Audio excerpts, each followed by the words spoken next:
Everyone, मैं master Hemlata. अगर आप मेडिटेशन सीरीज़ की इस सीरीज़ में पहली बार आए हैं तो इससे पहले की वीडियो देखिए। और अगर आप कुछ हीलिंग लेना चाहते हैं, कई कोर्सेज करना चाहते हैं या रेकी जानते हैं, आप रेकी के टिप्स जानते हैं तो डिस्क्रिप्शन में आपको लिंक मिलेगा। तो इसके बाद इस वीडियो के बाद हम मेडिटेशन की क्लास स्टार्ट करेंगे। तो अगर आप मेरे व्हाट्सएप ग्रुप में नहीं तो आपको जो मेडिटेशन क्लास जो डिस्क्रिप्शन में लिंक मिलेगा उस प्लेलिस्ट को आप सेव रख सकते हैं या चैनल से ले सकते हैं।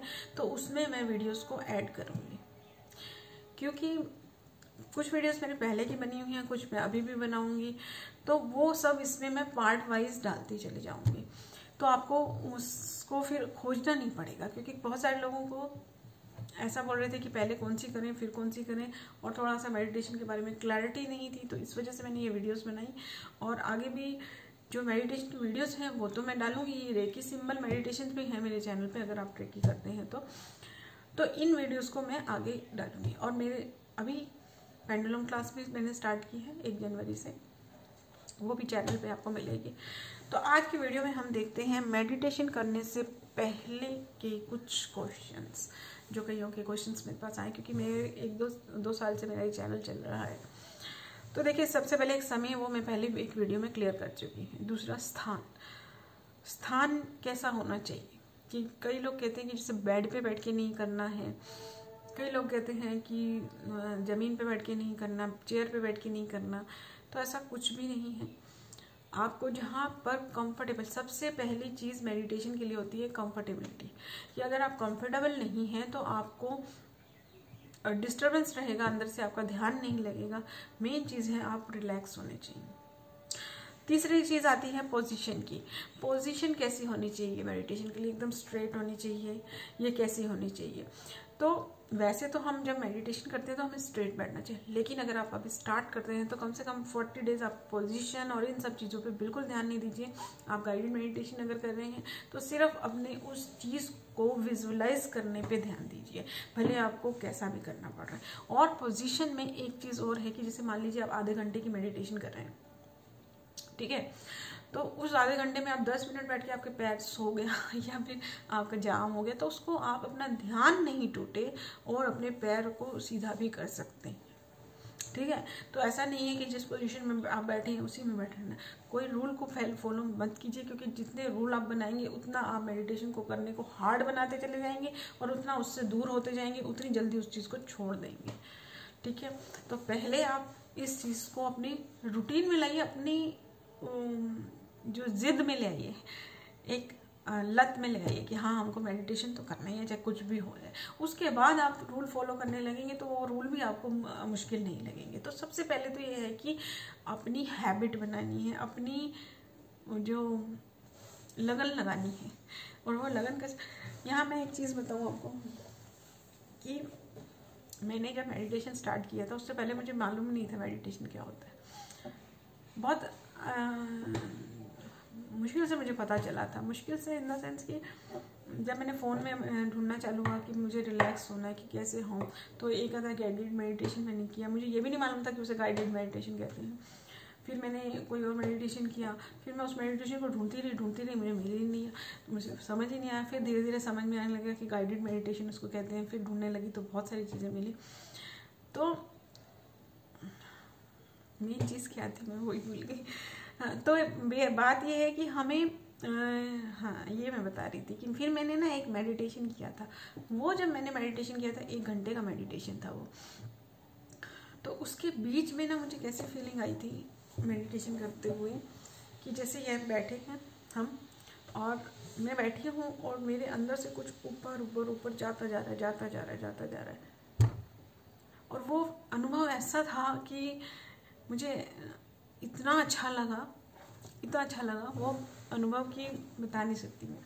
तो बस वो अनुभव के लालच में मैं मेडिटेशन करती रही। और आज मैं 1.5 घंटे तक, जो मुझे कुछ सालों से पहले तक मेडिटेशन क्या होता है ये भी नहीं पता था, 1.5 घंटे तक भी मैं मेडिटेशन बिना फ़ोन वगैरह के कर लेती हूँ। तो वो एक अगर जब आपके अंदर इस चीज़ की लालच आ जाती है कि हाँ मुझे तो यह चीज़ है, उसके बाद कोई भी रूल आपको रूल नहीं लगने लगेगा। तो उससे पहले आप रूल मत मानिए कोई भी। तीसरी और चौथी चीज़ क्या है कि नेगेटिव थिंकिंग आ जाती है। कई लोग क्या मेडिटेशन करते हैं ना, तो बीच में नेगेटिव थिंकिंग आ जाता है और उसको छोड़ देते हैं, ये डर से कि वो फिर, और वैसे नेगेटिव विचार कहते हैं कि नहीं आना चाहिए, लेकिन कोई भी चीज़ जो है ना करना मेरे ख्याल से ज़्यादा खतरनाक है। अगर आप 10 मिनट ऐसे बैठे हैं तो 10 मिनट आपके दिमाग में नेगेटिव विचार आ रहे हैं, अगर आप 10 मिनट मेडिटेशन कर रहे हैं उसमें एक बार नेगेटिव विचार आता है तो क्या अच्छा हुआ। इसके लिए आप एक चीज़ कर सकते हैं कि जब आप मेडिटेशन कर रहे हैं और आपको नेगेटिव थिंकिंग आ रही है तो क्या कर सकते हैं कि अपने विचार पहले से बनाएं, ठीक है, कि हाँ अब मैं इस पाथ पे चल पड़ी हूँ, अब मुझे ये जो चीज़ें हैं ये तो कल की बात थी। अब जैसे मान लीजिए आप मेडिटेशन कर रहे हैं और आपके दिमाग में कुछ नेगेटिव थिंकिंग आई,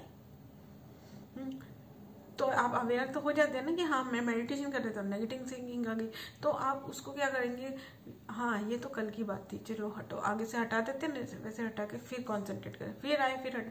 जितनी बार उसको दबाना नहीं है, जितना दबाएंगे ना वो उतना ज़्यादा निकलेगी, भगा देना है, ठीक है।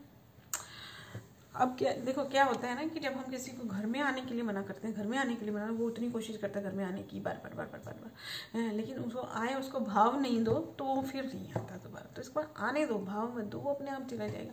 दूसरी चीज़ ये है कि जैसे आप अभी मेडिटेशन करने बैठे हैं आज, ठीक है, आपको 3 मिनट बहुत अच्छा लगता है, चौथे मिनट में आपको नेगेटिव थिंकिंग आ जाती है, तो आप अगर आपकी वो भाग नहीं रहे, आप ट्राई कर रहे हैं तो कोई बात नहीं, आप उस टाइम उठ जाए, ठीक है।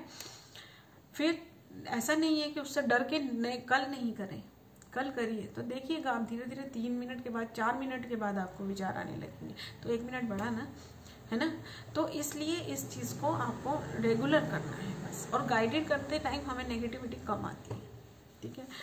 तो मेन चीज़ जो है हमारी मेडिटेशन में रेगुलरिटी है, कि हमको रेगुलर करना है उसे। आप बैठिए, भले 1 मिनट बैठिए, फिर अगर आपको नेगेटिव का डर लग रहा है तो बैठना तो है ही, छोड़ना नहीं है। जब कभी भी हम कोई अच्छा काम करते हैं तो बाधाएं बहुत आती हैं, जब वो देखता है कि ये तो बंदा हटने वाला नहीं है, अब तो वो खुद चली जाती है, क्योंकि नेगेटिव चीज़ की एनर्जी भी हमेशा नेगेटिव होती है। इसलिए उसको बता दो कि मैं पॉजिटिव हूँ, मैं नहीं हटने वाली, तो वो अपने आप ही चली जाएगी। बस रेगुलर रहना है, ये याद रखिए आप। फिर होता है, हमने ये ले लिया है कंटिन्यूटी का, पेट खाली रखना चाहिए। कई लोग ऐसा बोलते हैं, कि वो इसलिए बोलते हैं ऐसा क्योंकि जब हम खाना खाते हैं तो एक तो हमें उससे थोड़ा सा आलस्य आता है, नींद आती है, ठीक है, और दूसरा क्या है कि जो खाना जब हमारे अंदर जाता है तो उसका प्रोसेस स्टार्ट हो जाता है, वो फूड पाइप से जाता है, फिर अंदर जाके वो जूस में कन्वर्ट होता है, वो सब चीज़ें होती हैं। तो फिर जब हम ऊर्जा लेंगे मेडिटेशन में, तो वो जैसे अब एक जना कोई काम कर रहा है, उसको दूसरा काम दे दो, वो दोनों कामों को संभाल नहीं पाएगा ना एक साथ। तो इस वजह से कहते हैं कि थोड़ा सा गैप खाने के बाद रखना चाहिए, ठीक है, ताकि वो एक काम खत्म कर ले, हमारे इनर पार्ट, हमारे जो अंदर के ऑर्गन्स हैं, नसें हैं, वो सब एक काम खत्म कर ले, फिर दूसरा काम दे। ओवरबर्डन नहीं करना हमको किसी को भी। प्री मेडिटेशन, कई बार हमें क्या है कि अगर आप मेडिटेशन करने बैठ रहे हैं और एकदम से आपको नहीं आ रहा, तो थोड़ा सा प्री मेडिटेशन करें। प्री मेडिटेशन कैसे कर सकते हैं, थोड़ा सा अपनी ही जगह पे खड़े हुए रनिंग कर सकते हैं, या फिर डीप ब्रीथ ले सकते हैं। कई लोग ब्रीथ का नहीं कर पाते हैं, तो जो त्राटक होता है वो कर सकते हैं, या कुछ अपनी मेमोरीज को, पहले की अच्छी वाली मेमोरीज को याद कर सकते हैं। ब्रीथ का क्यों कहा जाता है करना चाहिए, क्योंकि जैसे क्या है कि कोई भी चीज़, कोई भी XYZ कोई भी चीज़ है ना किसी चीज़ से जुड़ी होती है। जैसे आप किसी सॉन्ग पे कंसंट्रेट करेंगे, किसी की याद दिला देगा आपको, भजन करेंगे तो आपको कई विचार आ जाएंगे, मैं इतनी पूजा करती हूँ, ये वो कई तरह की चीज़ें आ जाती हैं। तो जो आपकी ब्रीथ है ना वो किसी चीज़ से कनेक्टेड नहीं है। जब आप ब्रीथ पे कॉन्सेंट्रेट करते हैं तो आप शून्य में आने की कोशिश करते हैं। तो अब कई लोग ऐसे भी हैं जो ब्रीथ पे कंसंट्रेट नहीं कर पाते, तो जिस चीज़ पे आपको कंसंट्रेट होता है उस पे करें। कंसंट्रेट नहीं करें तो सबसे अच्छा तरीका यही है कि थोड़ी देर वहीं खड़े होकर रनिंग कर लें, तो वो ब्रीथ फास्ट हो जाएगी। उसको आप जब फील करेंगे तो वो ब्रीथ, क्योंकि जब आप उसको सांस चढ़ी हुई हो ना, आप ध्यान दीजिएगा। कभी आप बहुत भाग कर आ रहे हैं या रनिंग करके आ रहे हैं, सीढ़ियाँ चढ़ कर आ रहे हैं, तो जब ब्रीज आपकी चढ़ी हो तो आपके दिमाग में कोई विचार नहीं आता। तो कुछ ऐसा करके फिर नॉर्मल होकर सीधा मेडिटेशन में बैठ जाएंगे तो आपको विचार कम आएंगे। तो ये कुछ चीज़ें थी जो मैंने नोट की थी, जो आती हैं थोड़ी सी प्रॉब्लम्स, तो ये मैंने इसमें ले लिया। फिर आगे और वीडियो बनेंगे तो ठीक है। इसके बाद अब हम डेली मेडिटेशन का ही मैं शेयर करूँगी। Thank you everyone, thank you very much मुझे ज्वाइन करने के लिए। Thank you.